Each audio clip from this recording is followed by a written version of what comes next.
You are listening to the Marriage Essentials podcast, where we talk about what makes marriage work and what gets in the way. I'm Brett Nicola, licensed marriage and family therapist and certified relationship coach. And I'm going to walk you through the tools, stories, and strategies that I've used with hundreds, if not thousands, of couples so that you can start showing up differently within your relationship. So I'm going to start with a story that I share with many of my couples. And this story is one where I'm on a trail, I'm hiking, I'm down in Arizona. We're down there, my wife Kelsey and I, and there are a few other couples hiking with us. And I'm going to call her Addie, is hiking on the trail in front of us. She's part of our group, and she's marching along, and all of a sudden she screams like bloody murder, comes running back to the group, and everyone's like, whoa, like, Andy, what's going on here? And she says, there's a snake on the trail up ahead. And we're all like, oh, okay, we're gonna take our time here, assess what do we want to do, who wants to fight the rattler snake. And a couple of the other gentlemen, not myself, go up and begin to confront what they think is a snake. And they're kind of digging around and got some sticks in their hand. They're gonna take this thing out.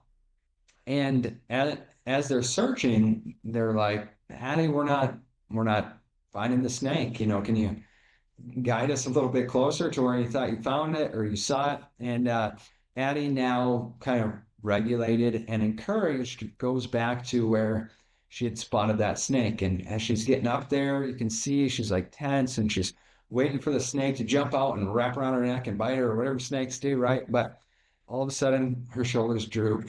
She lets out this little laugh, and you can see her whole body relaxes. And she says, oh, I feel so stupid, right?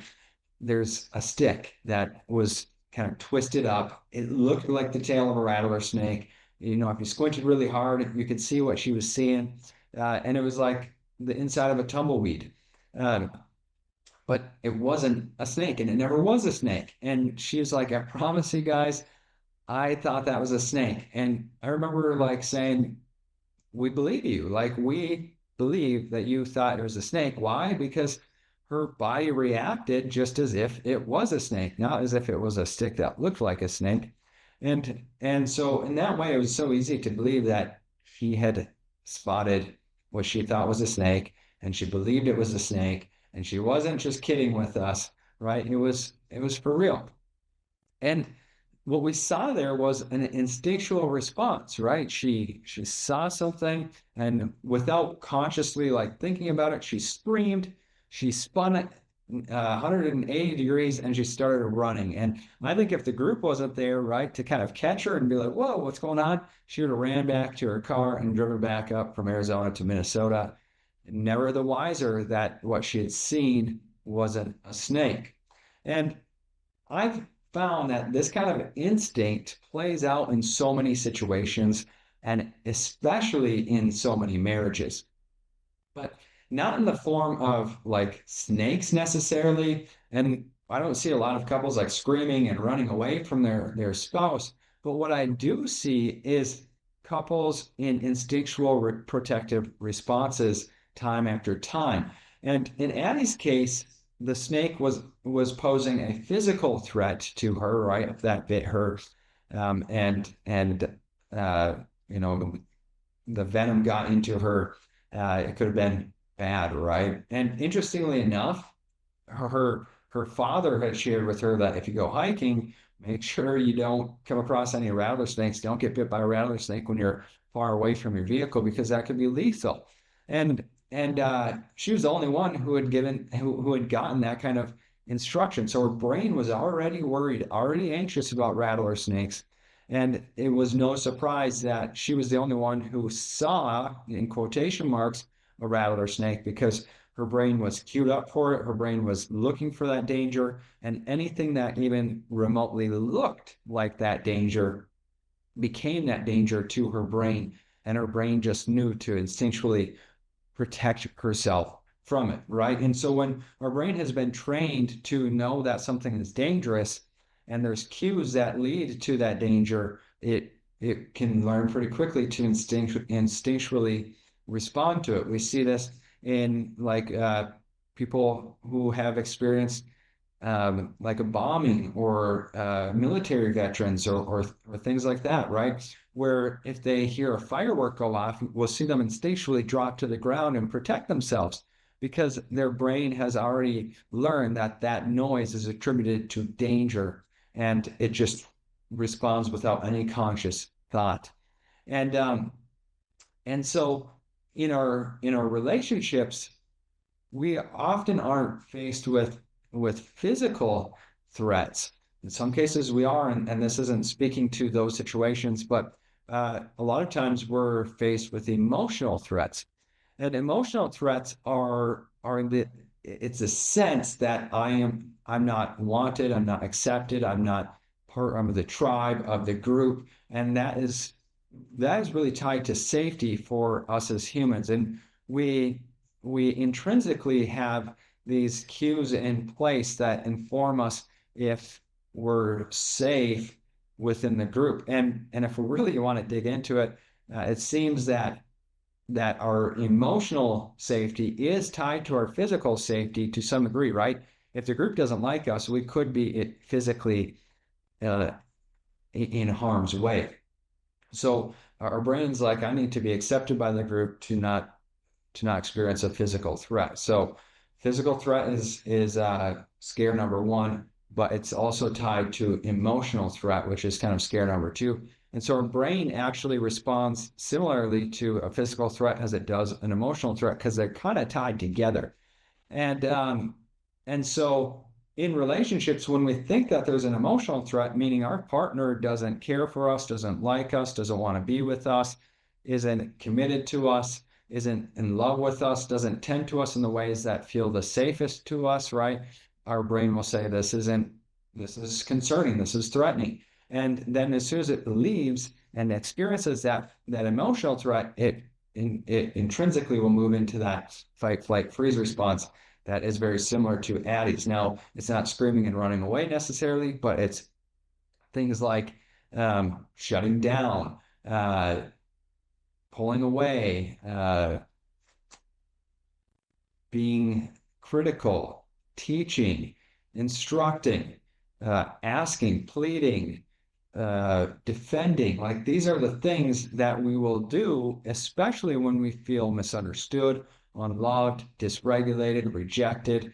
Our nervous system takes over. We move into those protective responses, and those protective responses feel safe to our brain in that moment, but it rarely leads to a safe connection that could be possible within that relationship. And in fact, it usually leads to more misunderstanding, more distance, more pain, all equating to more emotional danger, which again is tied to that possibility of physical danger. And so there's like this feedback loop that kind of runs out of it just goes and runs nowhere good. That happens when we have this threat of an emotional disconnection and we move into our protective responses. So what are these protective moves? The protective move is this like automatic thing you do when something feels off in your relationship. And we all seem to have these protective moves. And most of us have developed these protective moves long before our marriage even began. They typically go back into our primary relationships, our primary caregivers, the relationship that we have with our parents and things like that. And so some people will go quiet, other people get sharp, some people will start to micromanage and try to control their relationship, and others will just like disappear, like the body's here, but nobody's present. And just like Addie's reaction on that hiking trail, it's not planned, it's not intentional, it just happens. And it's going to continue to happen until we recognize like this is happening and we better learn how to manage it. Because if you think about Addie, had she never returned to where she saw that snake, she would still be in Minnesota now reporting that there was a snake on the trail. She came across a snake. It almost bit her and she ran away. And good thing she ran away because now she didn't get bit. But we now know that there was never a snake there. It was always a stick. And so her ability to return to where she had seen the snake is what has given her this new understanding of that situation. And what she thought wasn't. And this is what we can learn to do within our marriages. We don't start by learning how to not scream and run away from the snake, but we first learn how to return to where we saw the snake. That is the biggest like move we want to begin to change. Like when it's like, ooh, there's danger here, but to be able to like regulate ourselves and return to the relationship and to investigate it and to get a clear understanding of what's going on, what is happening.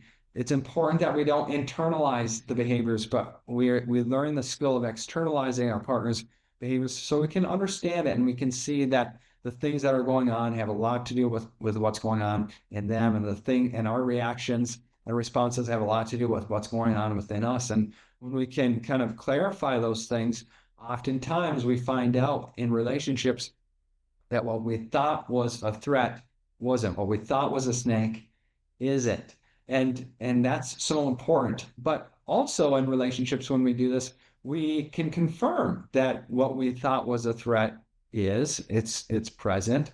And in those situations, that is so important because I tell my clients it's kind of like when a check engine light comes on our car. You know, some people they get the electrical tape and they put it over the light and that's their solution. I'm just going to ignore it, right?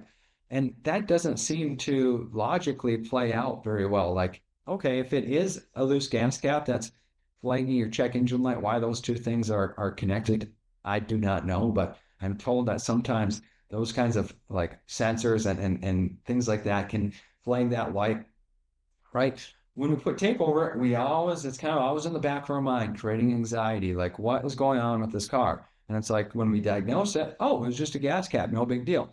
But also we could go in and we could learn that that check engine light says you got like 200 miles left on this car and it's blowing up. Not literally, but the engine's gonna shut down on you. Engine's gonna fail on you.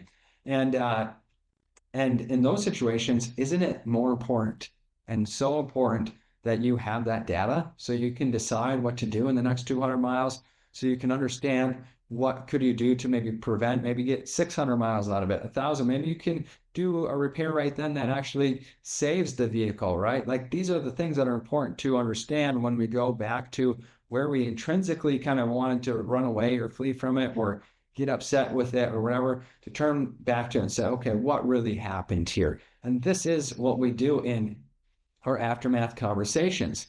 Um, we come back to these places where we've experienced hurt and worry and concern and emotional danger, and we investigate it, we understand it.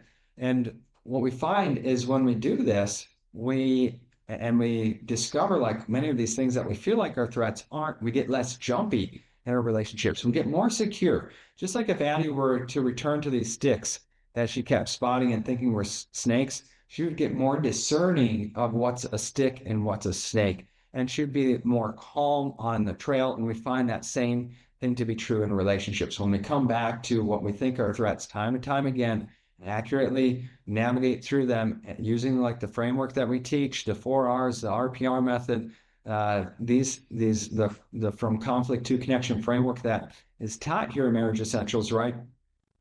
It allows for us to create clarity within the relationship, reconnect, repair, and all of these things allow us to get more discerning of what is really a threat and what isn't, creating more security within our relationship, allowing us to be less in this position of walking on eggshells and high levels of anxiety like Addie was on that trail, and more secure knowing that when threats really arise, we're going to be prepared to deal with them, and we know what is really a threat and what isn't a threat.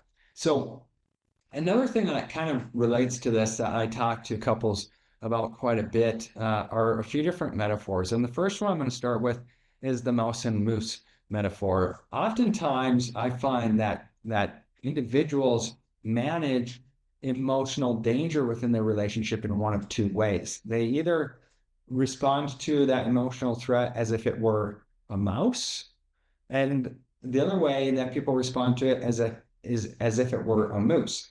Now, if a mouse started running around my office here, I would probably pick up my like coffee mug or something like that, and I'd start trying to take out the mouse. Like I do not like mice, can't stand them, don't like touching them, don't like them. I don't like to live with them or be aware of myself living with them. And so I'm going to try to eliminate that threat, right? And I'm gonna maybe a better way to say is I'm gonna try to resolve that threat. I feel like I can overcome it. I feel like I can fix it.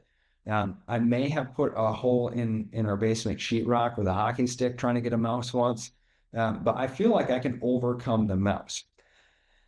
Now, if a moose were to come into my office, right, the door is here to my left, I would be running to my right. I would be going through the wall if I can make it through the two layers of sheetrock, and I'm going to just make my own door out of it. I know that the wall behind me is solid concrete, so I ain't going that way. I'm going this way, and that is going to be my response. So with the moose, I'm moving towards, or with the mouse, I'm moving towards the mouse. With the moose, I'm moving away from the moose because the mouse, I feel like I can resolve that threat. The moose, I feel like I'm overpowered by that threat. And those are kind of the two energies that people bring to relational problems. One is called a pursuer. I pursue the mouse, and the other one's a withdrawer. I withdraw from the moose. And so that's a good picture to have. The other metaphor that I use is a porcupine and a turtle. These are two protective moves that we see often. Sometimes people become like a porcupine, and if you think of a porcupine, like I could pet a porcupine if it felt safe, right? It would probably feel somewhat gentle, soft, squishy. But if it felt threatened, right, the needles come up, and then it's pokey. It's difficult to hold, to pet, to be near. Um, and that's what happens for a lot of people is they can be soft, vulnerable, uh, yeah, not necessarily uncomfortable or difficult to be around, but when they feel threatened, right, they become uncomfortable and difficult to be around. They become kind of like that porcupine, a little sharp, a little edgy, um, and and that's just their protective response. They get sharp. And then there's the turtle, right? There's the turtle who, when the turtle feels threatened, or I guess when the turtle feels safe, it has its soft and squishy parts open and it's in a vulnerable position. Um, you could you could pet it, you could hold it, but if that snake or the snake, if the turtle feels threatened, it'll pull itself into its shell and just kind of wait for the threat to get over. If the threat continues to be there and it's kind of harassing the shell of this turtle, oftentimes what we'll see is the turtle will come out and snap a little bit, right? And those are ways that I see a lot of individuals managing danger and emotional threats within their relationship, perceived danger, right? Emotional danger. And so these moves aren't bad. They've been developed for a reason. And in many cases, they were brilliant adaptations to the environments that those people were in. They were probably helpful at one point, but they no longer are. They're no longer serving that person in their relationships, even if they were essential in previous relationships. And especially within marriages, it seems like these moves don't necessarily help. They cause confusion. And that's why it's so important that we need to develop these aftermath conversations to come back and really understand what was going on and begin to understand how what's happening within each other and learn how to repair, reconnect, reassure, and all of those good things. Because if we don't, right, if something happens that puts us into a protected move, and we take action from that protected space and place, we typically activate our partner who feels emotionally threatened. They move into their protective place and actions, which counteractivates us, creating the conflict cycle, which by now you should be pretty familiar with. And so we're just kind of unpacking why these things happen. And then more importantly, how to resolve them, how to work through them, how to solve them in a new way that allows for a better, safer connection, for a higher level and sense of emotional security within the relationship, which allows for a healthy relationship to bloom. And what we know about healthy relationships is it's from that place that so much of what we want within our relationship is able to be experienced. And I'll give you a quick example here. I got to run into session here with a couple in just a few minutes. But I share this story quite a bit too. There was a time where I came home from work, and I like to joke that I was kind of expecting. I was driving home, thinking like, man, I can't wait to see my wife. I'm sure she'll be at the front door, having a small little celebration for me to come home, and I walked through the door and it was silence, and found Kelsey, somewhere in the house, maybe on her hands and knees, scrubbing the floor or doing, making dinner or something. And I could tell that something was off, and I could tell pretty quickly when I got into the house that something was going on here. And immediately I felt like this, ooh, something was going on. And I go track her down, and I'm like, watch her for a minute or two, and then I'm like, why are you so upset? Like, what's going on? And she didn't respond well to that. I think maybe my question was, why are you so grumpy? And maybe not the best question to ask in that moment, but for sure, this was my protective move, because if I look back on that moment, I felt really anxious. I felt worried that Kelsey was upset with me. I felt kind of hurt that she wasn't there to greet me, that she didn't seem very excited that I was home. Like, these things kind of hurt. They're all kind of playing together. And so my protective move was kind of like, whoa, like, why are you so grumpy? I wanted to understand what was going on within her, because that I thought that would kind of make me feel better. And maybe I was kind of sending a message too that I'm not very happy with what's going on here. And what did she do? Well, she just got a little bit more cold, a little bit more terse, a little bit more upset, and we kind of spiraled out there for a while. What I learned about Kelsey in our aftermath conversation is she was feeling really overwhelmed in that moment, right? And she was hoping that I would come home and jump in and help her. And if you can picture this picture, like, she's like 6 feet underwater, and she wanted me to like reach in and pull her up back to the surface. And what she experienced for me is I got home and I just kind of watched her. Like, it was just kind of looking at her 6 feet underwater, and I wasn't coming in to rescue her. And I was kind of on the side wondering why she didn't want to be on the sidelines with me. And there was this big, massive confusion, both of us feeling emotionally threatened in that situation, both of us moving into our protective moves.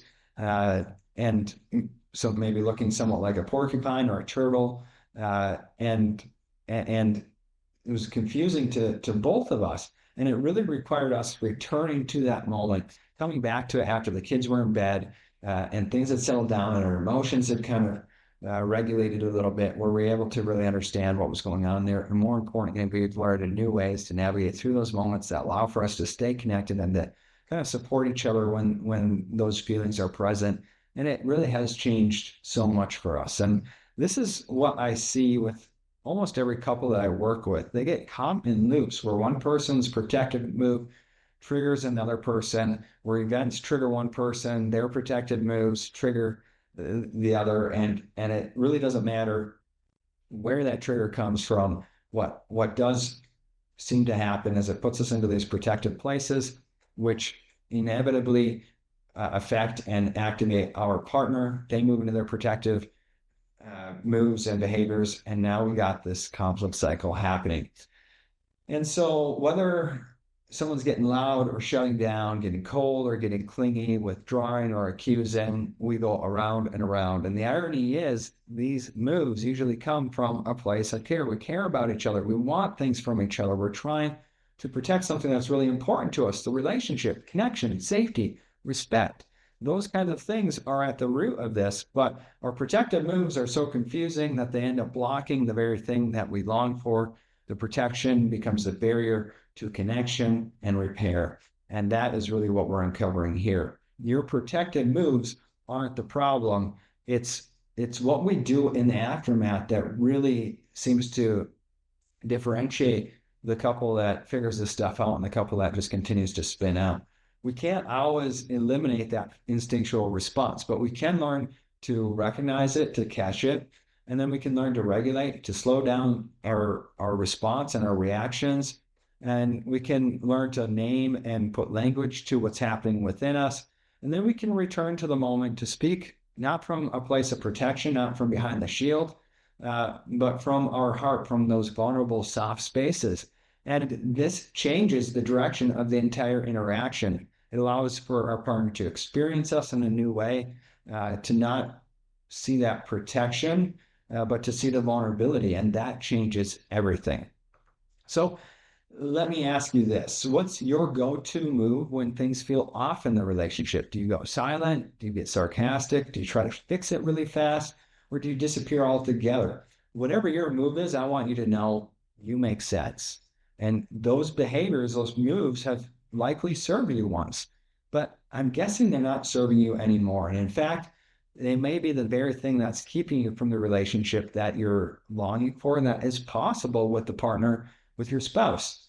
And let me offer you this instead, that the next time you realize you're in a protective move, well, first, learn how to catch it. Spend some time noticing it and learning how to catch it. But then pause and ask yourself, what am I really longing for right now? Not what don't ask yourself, what does my spouse need to change? Don't ask yourself, how do I fix this? Just pause and consider, like, what am I really longing for here? What am I really wanting for right now? What's really going on within me? That's going to help you get language to that experience. And when we stop and become that aware and get that language, it is the beginning of something new within a relationship. It allows for us to take a new stance, a new step in that interaction. And in this way, you don't stay stuck in your old pattern. You find a way out of that pattern. And it really truly begins by recognizing, realizing, and believing that connection is on the other side of protection when we share from a vulnerable place and see that so many of the threats that we're facing aren't truly threats, and get clear about the threats that are truly there within the relationship. So if this has made sense to you and you see it happening within your relationship, I do want you to take the next step with me. Come to one of my live workshops where we get into so many of these things, get into the heart of the conflict cycle. And that happens on Tuesday at 9 o'clock Central Standard Time. It's the number one reason why marriages struggle and how to solve it. And it picks up where this conversation lets up. And if this podcast has been helpful to you, take a moment to review it, whether on Spotify or Apple Podcast or whatever platform you're using. Leaving 5 stars and a written review is super helpful for this message getting into the couples who need it. And that way you and I can work together to help another couple who's facing a conflict cycle that they have no clue what it is, why it's happening, and or how to solve it. And so in that way, if you can help me, I appreciate it. And we will be back with another podcast episode next week. I look forward to continuing to teach you these skills, tools, and principles that have changed my life, my relationship, and the work that I do with couples. I want you to keep showing up, keep doing the work, and just know that every step you take is so worth it.